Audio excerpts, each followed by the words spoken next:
And now, please welcome to the stage, Needy Taylor, Executive Director of Harriet's Wildest Dream, and Keya Chatterjee, Executive Director of Free DC.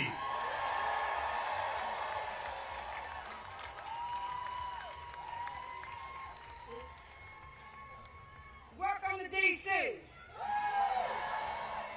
I hear y'all say, welcome to DC.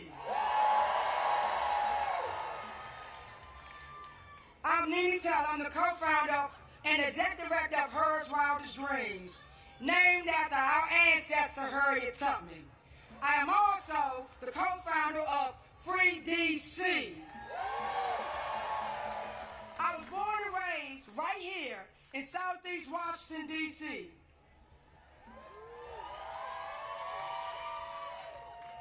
As many of you know, we are in a state of grief for the loss of our freedom fighter, Assata Shakur. We honor her life, her courage, and her teaching.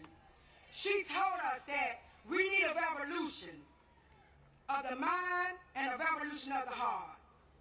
These words still lead me, because this work begins in how we show up for one another, how we care for one another, and how we show up for one another. Washington, D.C. is a black home.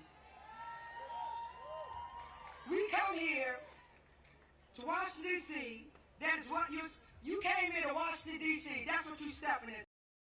Home built by black hands, held together by black love, guarded by generations who refuse to leave. The people of D.C. have been teaching, protecting, and fighting for this city long before most of you start paying attention.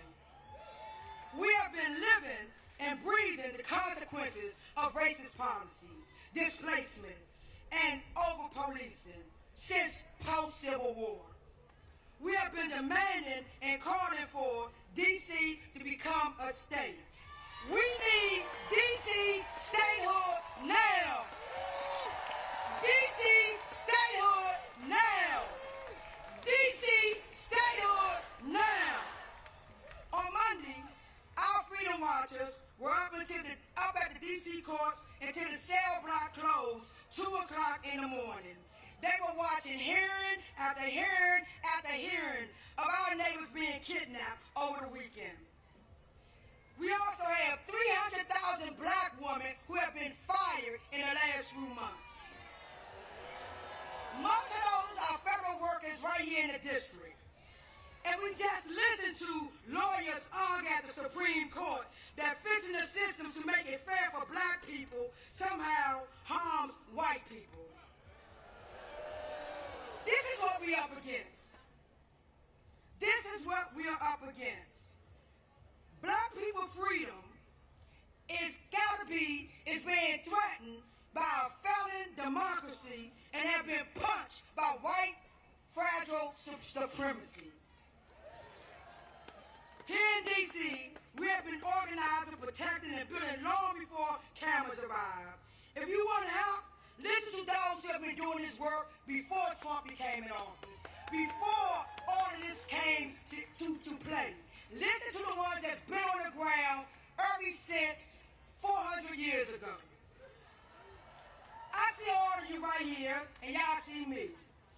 All of the applauses, and yet, when you all called to meet, when I call you to meet impacted black people, where will you be? Ask yourself, where will you be? Will our movements need funding? Where will you be? When you are invited to teach, to share your skills, to support, strategize, and to defend black people in public, where will you be? That's about what you do when you are called forward. Community is responsibility, structure, and work. It's both a noun and a verb. It's the people and it's the people in motion. It is how we build safety for each other. It's how we keep us safe. Who keep us safe? Who keep us safe? Black people have been carrying the moral weight plight of this world for generations. We have stood in the gap for every fight against oppression, from Palestine to right here in D.C., because we believe everyone deserves to be free. We are not free until all of us are free. And I'm going to leave you. Asada Shakur taught me once again, weapons of mass destruction and weapons of mass love. She said it's not enough to change the system. We must change ourselves.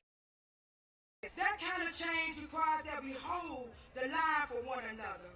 Protest black people in public and in private. I see you.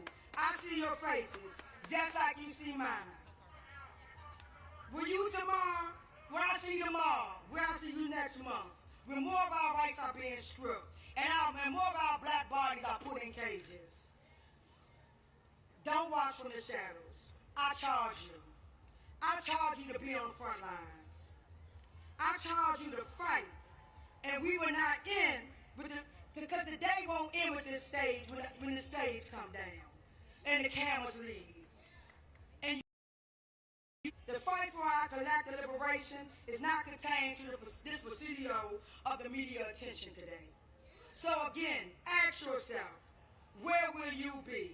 My charge is you don't comply. I want you to say no to the kings. We call them oppressors.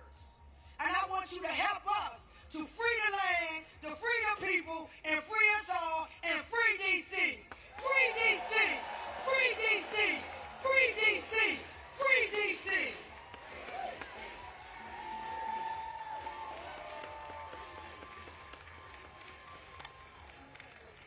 All right, my name is Keya Chatterjee. Thank you so much, Nini. I am with Nini, one of the co-founders of Free DC and the executive director of Free DC, and we are the movement to protect DC home rule and win lasting dignity for the 700,000 people of DC. Let me hear you, DC. Who out here is here today for a Free DC?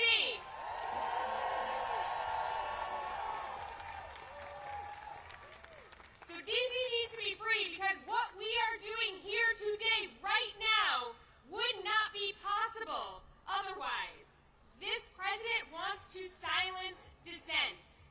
He wants to silence protest. He wants to do that everywhere, and we saw him try to do that this week.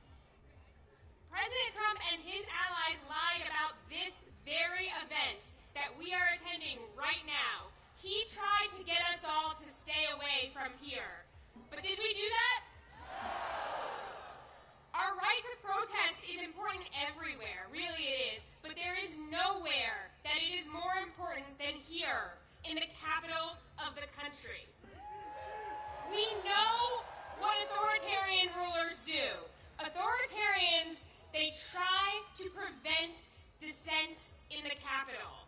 They want to control capitals. They have tried to control capitals through the history of time and space, because controlling a capital is a way to control a nation and a way to prevent the transfer of power.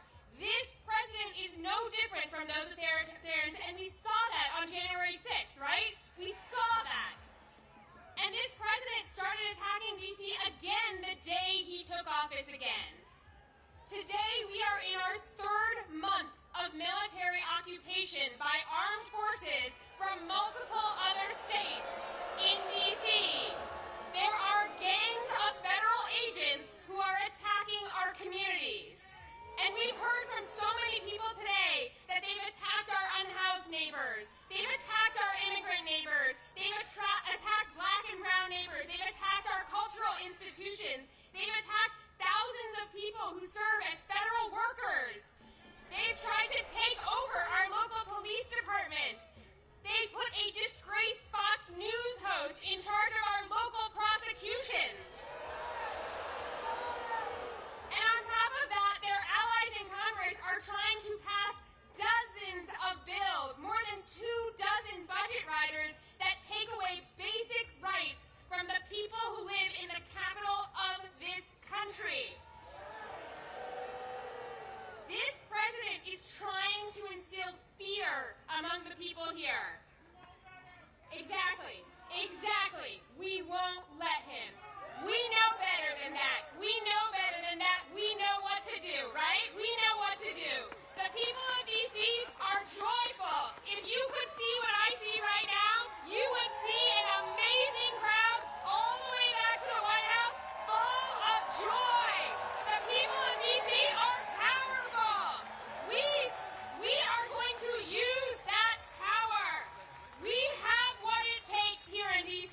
If you're not in a union, get in a union. Talk to your coworkers about collective action.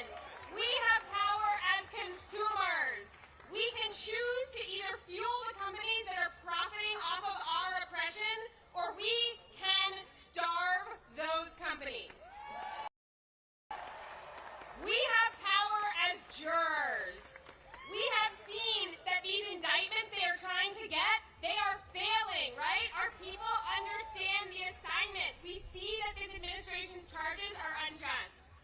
We have power as taxpayers. We are all right now collectively funding this regime, and we have the power to slow that down, right? We know what's on our license plate here in DC. What's it say? That's right. And we have power as community members. We can engage in our sacred duty to protect one another, to support one another in solidarity, and to reject this cruelty agenda that we're seeing unfold.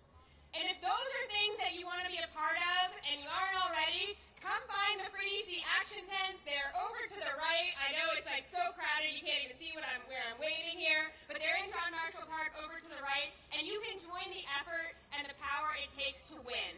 We're also at freedcproject.org. What we have seen over the last 10 months is that every single time they attack us, if we respond, we grow stronger.